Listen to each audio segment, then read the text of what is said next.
morning to all of you. Today we're going to start a new chapter, molecular basis of inheritance. So today we actually discuss about the topics which are to be discussed or to be studied in this chapter, the molecular basis of inheritance. Actually this chapter is the core chapter of genetics. ये genetics जो core genetics जो दी गई है +2 में वो इसी chapter में दी गई है, तो आप बड़े ध्यान से इसको समझिएगा।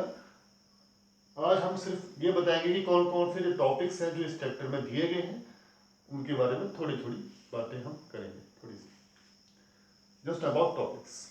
और कल से हम लोग थोरोली जो है टॉपिक बाय टॉपिक इस चैप्टर में चलेंगे। So in this chapter the molecular basis of inheritance, whenever we say the molecular basis, it's about DNA, which is deoxyribonucleic acid, which is also known as a genome or genetic material.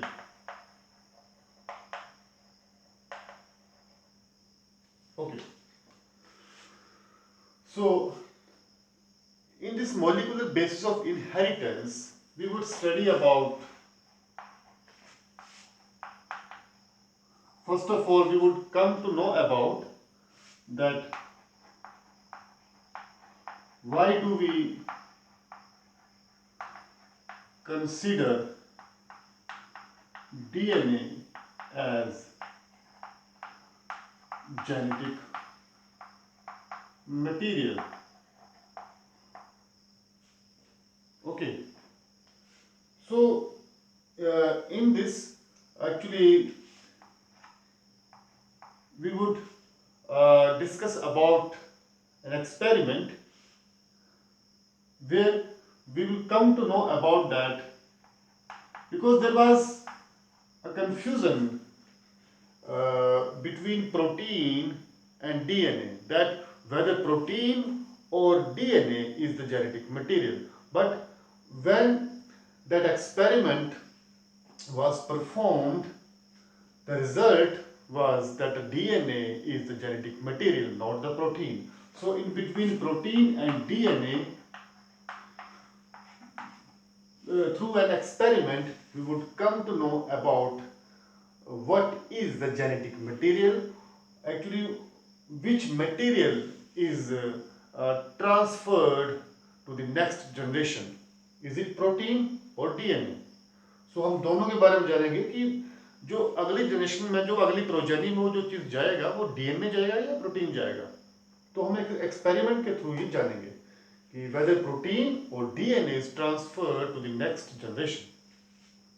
Then structure of DNA, double helix structure of DNA, okay, and then actually this double helix structure of DNA, which was proposed by Watson and Crick. So we would discuss about that molecular structure of DNA, double helix, double stranded structure of DNA, okay, then structure of RNA, where we would discuss about mRNA, rRNA and tRNA structure, ribose nucleic acid. mRNA is messenger RNA, rRNA is ribosomal RNA, tRNA is transfer RNA. So we would discuss about all of these three types of RNA and their structure, especially about this tRNA, which is appeared to be a double helix or double stranded, but is a single stranded RNA. Then DNA replication. Whenever we say replication, आजकल आप लोग जब online shopping करते हैं तो आपने काफ़ी जगह ये वर्ड सुना होगा रेप्लिका, रेप्लिका मीन्स उसकी नकल, किसी चीज की नकल, ठीक वैसी की वैसी, exact copy of the original. So DNA replication means one this parent DNA gives rise to a new DNA, or you can say actually if for example these are the two strands of DNA and it is double stranded. So this old one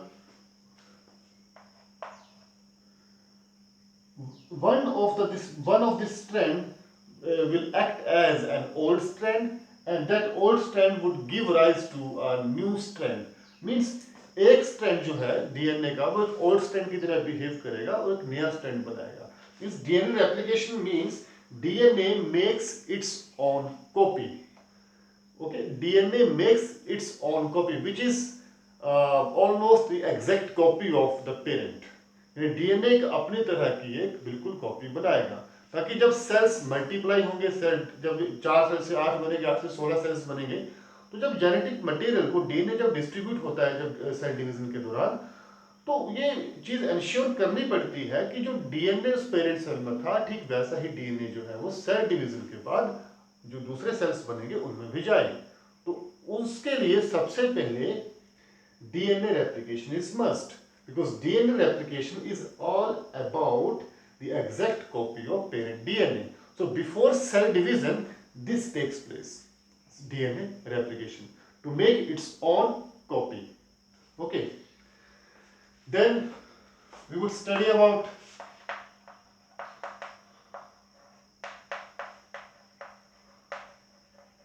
central dogma.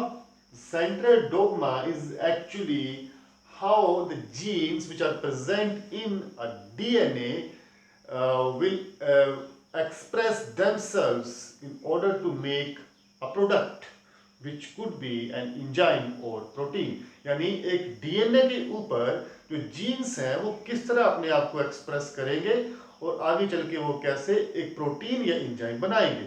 तो everything is mentioned in this central dogma.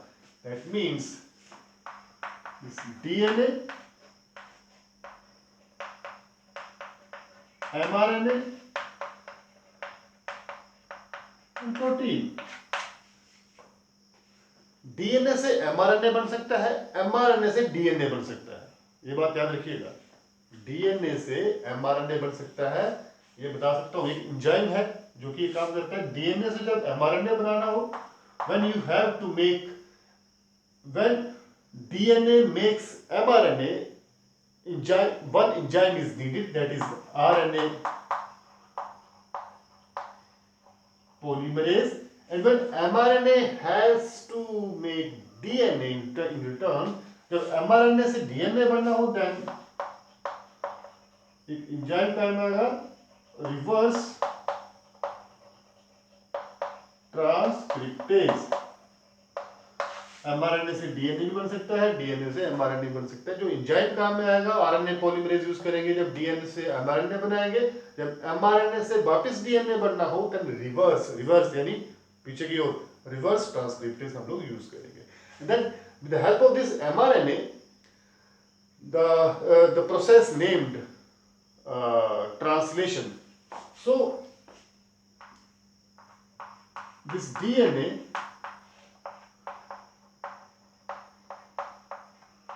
to make its own copy known as replication.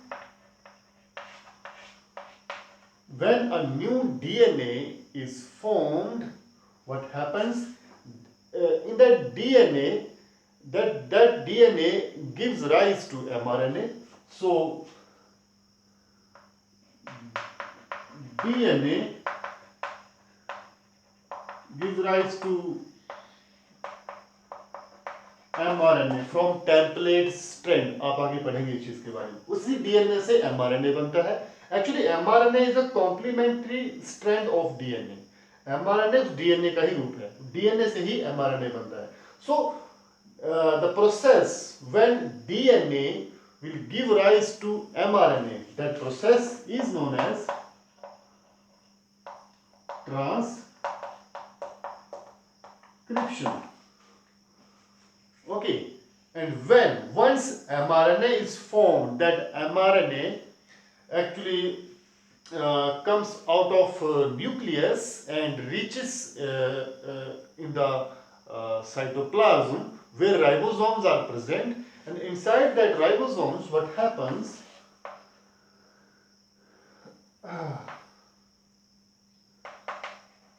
inside ribosomes what happens, as you know that ribosomes are protein factories. So proteins or enzymes are formed inside the ribosomes. Okay, so the process of the formation of protein is known as translation. So we would discuss about first of all replication. After replication there is transcription, and after transcription there is translation. Okay, DNA makes its own copy, replication. That copy of DNA will give rise to mRNA, that is transcription, and that mRNA actually responsible for development of proteins inside the ribosome, that is translation. So हम तीनों के बारे में चीजें पढ़ेंगे हम लोग. Thereafter we will discuss about gene expression, कि जीन खुद को कैसे एक्सप्रेस करता है. Actually we would discuss about gene product, how that proteins or enzymes are formed, how that translation to be very specific is taking place. Okay, so in this we would discuss about lac operon model. That's that particular segment of DNA which is responsible for everything. क्योंकि वो जो पूरा का पूरा DNA हम लोग पढ़ते हैं is 99% of the DNA is inactive. Always do remember 99% of the DNA is inactive. वो कुछ भी नहीं करता. Only 1% or 1.2% the segment of DNA is active, which where the genes are present and they express themselves and proteins are formed or proteins are being made. And then at last we will discuss about human genome projects, rice genome projects. There are more than 20,000 genes which are to be found in a human genome or DNA. And at last we will discuss about DNA fingerprinting. कि हम लोग कैसे हम VNTRs, okay, variable number tandem repeats, हम कैसे उन base pairs की जो रिपीट्स हैं उससे हम ये जान सकते हैं कि वो जो फिंगरप्रिंट्स हैं वो उस कल्प्रिट्स के हैं, जो जिस इंसान के हम मैचिंग कर रहे हैं फिंगरप्रिंट्स के वो उसी के हैं या किसी और के हैं. तो डीएनए फिंगरप्रिंटिंग के बारे में हम लोग, जो कि बड़ी वाइडली एक्सेप्टेड प्रोसेस है, खासकर वो क्राइम में जो क्राइम केसेस जो होते हैं उनमें काफ़ी उस चीज़ को यूज़ करा जाता है और काफ़ी एग्जैक्ट उसका हमें जो आउटकम जो मिलता है हमें ड्यू टू डीएनए फिंगरप्रिंटिंग. तो लास्ट में हम लोग पढ़ेंगे डीएनए फिंगरप्रिंटिंग के बारे में. तो ये शुरू कहाँ से होगा? DNA as a genetic material, whether protein is genetic material और DNA is a genetic material. तो हम वो चीज़ फाइंड आउट करेंगे. Then structure of DNA, double helix, structure of RNAs, mRNA, RNA, tRNA, and DNA replication, transcription, translation, that is central dogma. Okay, then gene expression, lac operon, and at last human genome project or rice genome project and DNA fingerprint.